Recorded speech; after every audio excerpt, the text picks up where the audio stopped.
Testemunho de fidelidade a Jesus. Deus realiza neste momento a enumeração dos seus servidores fiéis e tem marcado cuidadosamente aqueles que só têm a aparência do devotamento, para que não usurpem o salário dos servidores corajosos, porquanto, aos que não recuarem diante da sua tarefa, é que ele vai confiar os postos mais difíceis na grande obra da regeneração pelo Espiritismo. Allan Kardec, O Evangelho segundo o Espiritismo, capítulo 20, item 5, parágrafo 2º, editora CELD. Que o amor único de Deus inspire todas as almas para o bem. No estudo da noite, ouvimos que Deus realiza o censo dos servidores fiéis. Meditando sobre o assunto, resolvemos conversar com todos sobre a fidelidade ao Senhor.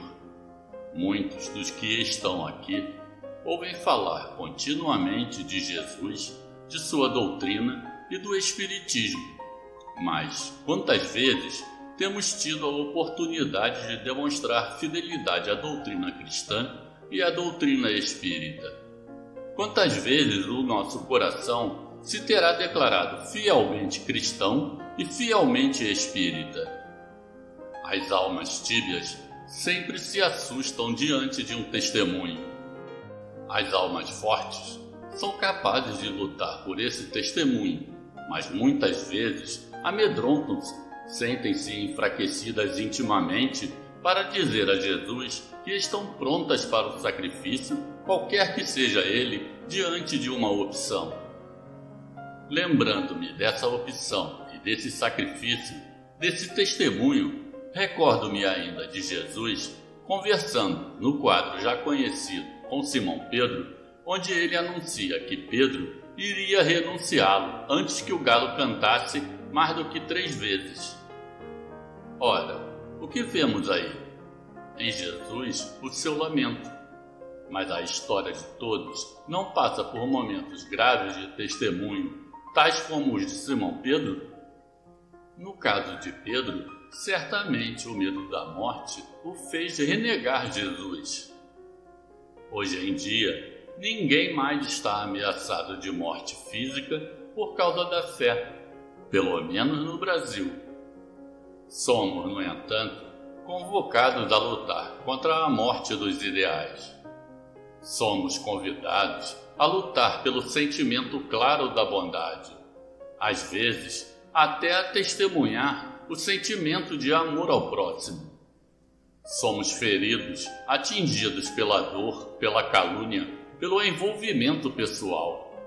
Enfim, vários são os momentos em que somos obrigados a testemunhar, não mais com o risco da morte física, mas com o risco da morte do ideal que está sendo plantado por Jesus a pouco e pouco em nosso coração.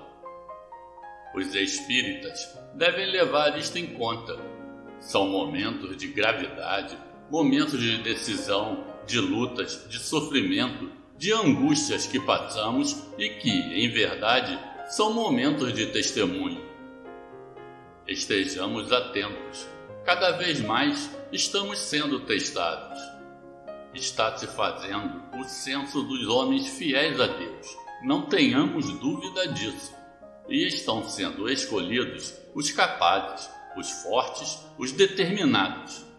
Não necessariamente aqueles que apregoam a palavra do Senhor, os médiuns. Não. Não se trata de ter uma atividade. Trata-se de ser o que se deve ser, cristão. Neste momento em que estamos sendo testados, procuremos nós, os fracos, os sofridos, os iniciantes, os que estamos começando a trabalhar na vinha do Senhor, analisar o nosso próprio pensamento, o nosso próprio sentimento. Vejamos se somos capazes de passar por testes, se estamos preparados para eles, se estamos aptos a enfrentá-los, se o Senhor nos considera dignos de um testemunho, se estamos preparados para esse testemunho, para que depois, à semelhança de Simão Pedro, não venhamos a chorar. Temos que passar por testes, pois, afinal de contas, o próprio Pedro passou por eles após ter negado Jesus. Ele venceu, dando testemunhos nobres acerca do Senhor, mas ficou com sentimento de fracasso perante o convite inicial. Devemos estar atentos aos convites iniciais que o Senhor nos faz.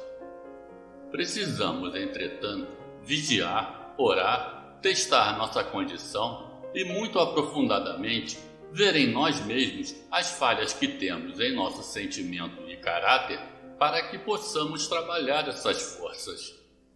Trabalhando-as, certamente alcançaremos os bons objetivos que estão programados para nós. Muito bem, agora que estamos atentos para essa responsabilidade e temos o dever de chamar a atenção de todos para esses momentos de lutas por que estamos passando no país e na humanidade como um todo, procuremos todos nós, pela oração, pela análise e pela vigilância, prestar atenção individualmente em nossos próprios atos e sentimentos e em nossas próprias palavras para que não venhamos a nos arrepender tardiamente. Que o Senhor Jesus nos ajude, nos abençoe, nos traga a sua paz e nos dê sempre a oportunidade de podermos dizer a Ele assim: Senhor Jesus, estamos testemunhando em seu nome. A paz de nosso Senhor esteja com todos nós. Que possamos ter um término de reunião com muitas alegrias e que todos cheguem a seus lares em paz. Fazendo força para prestar atenção ao culto do Evangelho propriamente dito, estaremos preparados para os testemunhos a que a vida nos chama. Muita paz, meus irmãos. Antônio de Aquino. Psicofonia, Altivo Panfiro, do livro Inspirações do Amor Único de Deus, volume 2, editora Celso.